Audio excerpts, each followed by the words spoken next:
for nearly 6 decades they were the closest friends. Whatever life threw at them, the friendship between Susan George and Olivia Newton-John endured, right until the very end, with Olivia's death this week aged 73. From the swinging 60s to the glitz and glamour of Hollywood, both women grew up in the full glare of the spotlight. But it was also away from the cameras that they cemented their lifelong bond, with the pair most at ease among nature, and in the company of their joint love, horses. Here, in an emotional tribute to her lifelong friend, Susan recalls the laughs, loves and heartaches that marked their extraordinary friendship. "What can I say about my beloved friend who filled my heart and head with pride? We met as teenagers and throughout the years shared so much of life, love and laughter. When her incredible talent and songbird voice was little known to the masses and I was promoting a movie in California, we both had few pennies and I snuck her into my ABC Studios paid-for suite at the Beverly Wilshire Hotel, for what was the most fabulous Girls About Town Hollywood week. When Alan Carr offered her Grease, she didn't at first think she was right for the role, but everyone knows there would never have been a better Sandy, the one and only, revered all over the world.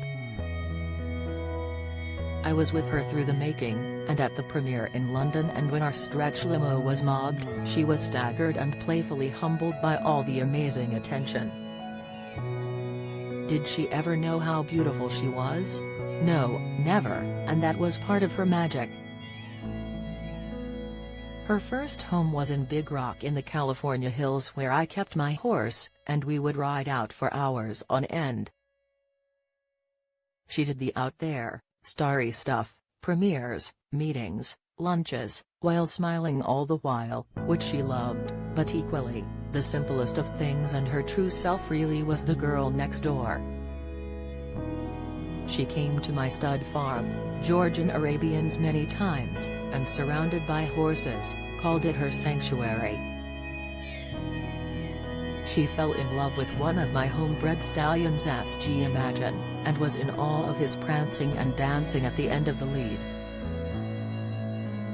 She always feared for my safety but knew I was confident in my Arabian world, and she delighted in watching me work and play with them all.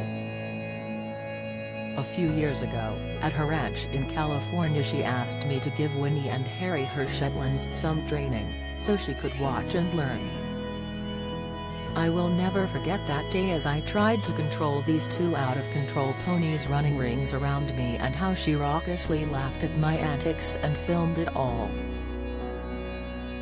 I still have that precious video, and it will always bring the memory of times together, and above all the laughter.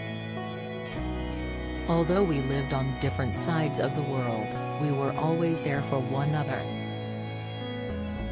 Through good times and bad, and when my beloved husband died of cancer in 2010, she sent a ticket with a date and time to fly to LA and be with her.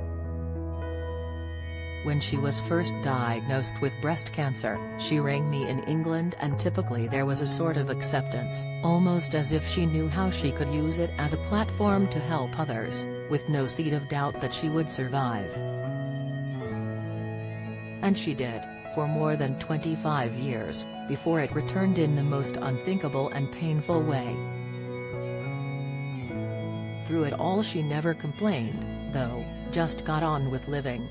Surviving, as she called it, and in our many phone calls, said we are both warriors, never to be beaten, you and I, Susie. So, in one way, it was still an incredible shock after all the roads back, her strength of spirit leading the way, when things of late took a turn for the worst. We spoke a few weeks ago and had the longest talk about times past and present, laughed a lot, and I worried that it might have been too tiring, but she insisted not. She seemed to have things she wanted to get out and share, and I will always treasure what was devastatingly to be our last conversation. My memory is of a talented, loving, giving, generously spirited, funny, brave and beautiful woman, the like of no other, who put everyone before herself,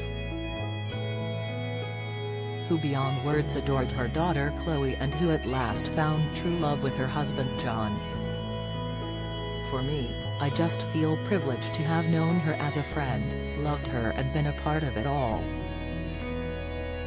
Her light for one tiny moment may have been dimmed but is now shining somewhere brighter than ever.